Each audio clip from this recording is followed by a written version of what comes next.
In what can only be described as a Christmas miracle, 7 full years after Star Citizen 3.0 introduced us to the not-so-persistent, persistent universe, and only like 26 months after we officially started the expeditious journey to 4.0, we have finally arrived. In the 12 update videos I've made since I began assuming this grand leap into the unknown was right around the corner, Star Citizen has grown from a beautiful, mostly broken exploration of what might one day become a reality to a beautiful, moderately broken exploration of what is slowly becoming a reality. And while the many facets associated with engineering gameplay were unceremoniously tossed aside for the foreseeable future, what remains is one of the final, most important blocks of the foundation of Star Citizen's perpetual development. It's time for Star Citizen Alpha 4.0. Let's start out in Stanton, the stellar backyard we've been roaming around since 2017, racing between the same 4 planets with thousands of square kilometers of mostly empty wasteland to do whatever it is that we were supposed to be doing between content wipes. Yet now when we travel into this massive, majestic gas cloud, we can wander down a path to the true functional manifestation of a jump point. With the proper alignment and the simple charging of your quantum drive, you'll be launched eyeballs first into a self-guided rollercoaster adventure as you zip through a multi-dimensional wormhole trying not to touch the sides in this interstellar game of operation. While Pedro Camacho's outrageously good soundtrack makes sweet love to your eardrums, you'll spend only a few moments navigating this still loading screen-free transition from the loving blue embrace of Stanton to the dusty orange butthole of Pyro. Or if you don't want to enjoy one of the most magical experiences I've had playing Star Citizen in years, you can just go from the starting location selection menu straight to one of the 3 main Pyro locations with pleasant names like Obituary or Ruin Station. From here, you can bask in the wondrous world of sprawling space stations expertly decorated in a garbage and squalor motif with mountains of trash and graffiti adorning every floor, wall, and even most ceilings. However, navigating the thousands of dark corners in these uniquely lit environments is surprisingly intuitive, and getting from the hangar to the central shopping area and living quarters is a shorter trip than even a single train ride in Stanton cities and involves minimal non-functioning elevators. Even the medical facilities that appear to be the single greatest threat to the health and safety of humanity are conveniently located central to all of these other amenities. This convenience is especially handy for the all-new introduction of contested zones. These PvPvE environments exist within each of the new starting zones in Pyro, separated by a short elevator ride and an airlock. Unlike the non-participation of Star Marine and the non-existence of Theaters of War, Star Citizen finally has PvP content that people seem interested in participating. In what is essentially a glorified extraction shooter, you'll venture into the somehow even darker and trashier sections of these stations, blasting NPC combatants, avoiding deadly traps, navigating jumping puzzles, and unlocking doors with occasionally working fuses. All while contending with numerous sweaty squads of dudes trying to do the same. But since Star Citizen is populated almost exclusively by aging men with steadily declining reaction times, you may be able to wipe out a whole collection of them just by not walking in a straight line.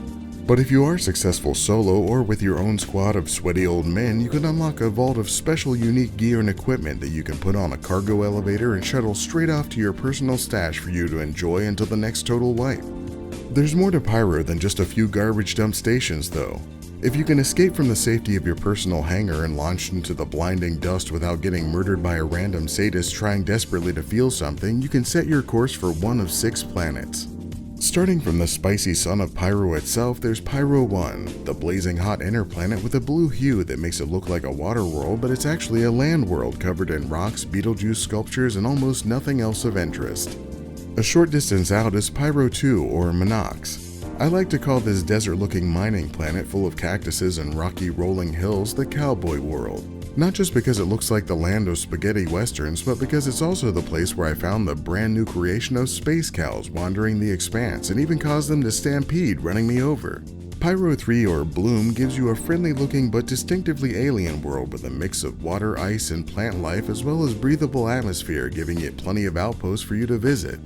Places where you can stock up on commodities and tools, as well as get the right gear to properly blend in with the locals. Jumping to Pyro 5, this outer reach is a giant uninhabited tennis ball that makes up for its lack of people by having a shitload of moons surrounding it. One of those moons is a planet, Pyro 4, and despite having absolutely no qualities that would classify it as a planet, it does have a beautiful environment even without an atmosphere that you can breathe or temperature that will allow you to stay alive. The final planet orbiting the furthest reaches of Pyro is Terminus. This pockmarked, perpetually twilight and frigid but somehow unnecessarily moist world feels like it was pulled straight out of Aliens. Yet the only thing here that is guaranteed to kill you is a random guy who decided you existed in an area too close to where he also happened to be. Yet that's essentially the core theme of Pyro, everyone pointlessly trying to kill one another outside of the tiny pockets of murder-free armistice zones where everyone stands around arming themselves to the teeth for the endless battle for survival only a few yards in any direction. It's one of the reasons I traded my old Buccaneer and a tank that I won for making one of these terrible videos years ago for the only ship introduced in this massive new update, the Mirai Guardian. This fat fury takes one of the only two Mirai designs and pumps it up with all of the space steroids it could find to make it the thickest TIE interceptor design that could still look like it might be able to fly.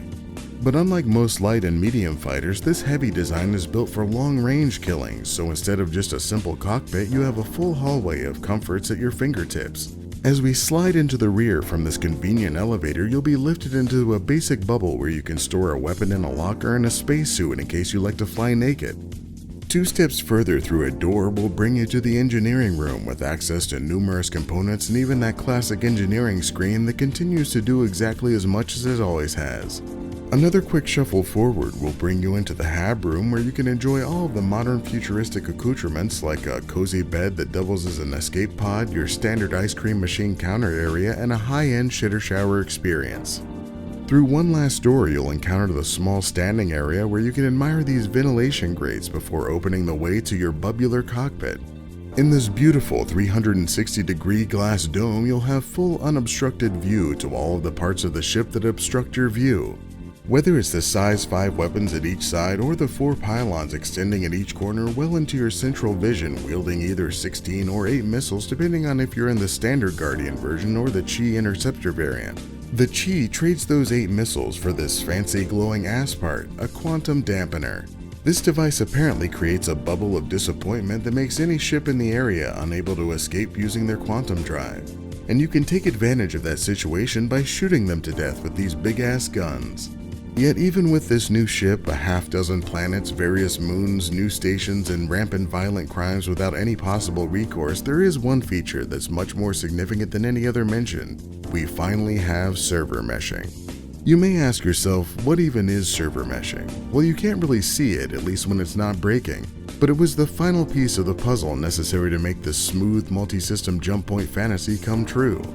Now, instead of each player being on a single server that can hold up to 100 people and that server containing every part of the massive system, server meshing spreads the load across numerous servers. So Stanton has 5 servers right now, and each one might represent an area around the planets, and as you travel between them, you'll automatically move from one to another, joining all of the people who are currently on it, with hopefully a seamless transition.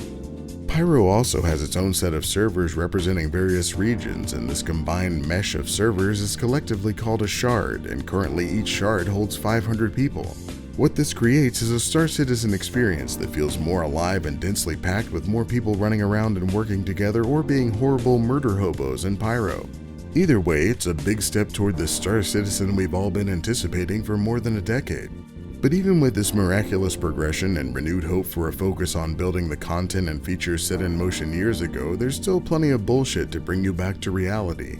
Even though server meshing and other optimizations have improved the experience, you'll still encounter bugs, poor performance, and broken servers. Half of those classic flare decorations still don't do anything, you still can't see a damn thing when it's dark, and there's still about a 60% chance the landing pad repair and rearm process won't trigger, adding a thick, luxurious frosting of shit to random game sessions. Whether you choose to dive into Star Citizen now or wait for more features like the hand-picked collection of things you might expect from a standard generic MMO experience that are all supposed to be in 1.0, you'll always be able to come back here to get high-quality, detailed reviews of each update worth checking out. And if you'd like to see more almost informative Star Citizen videos for previous updates, like this video and check them out right here.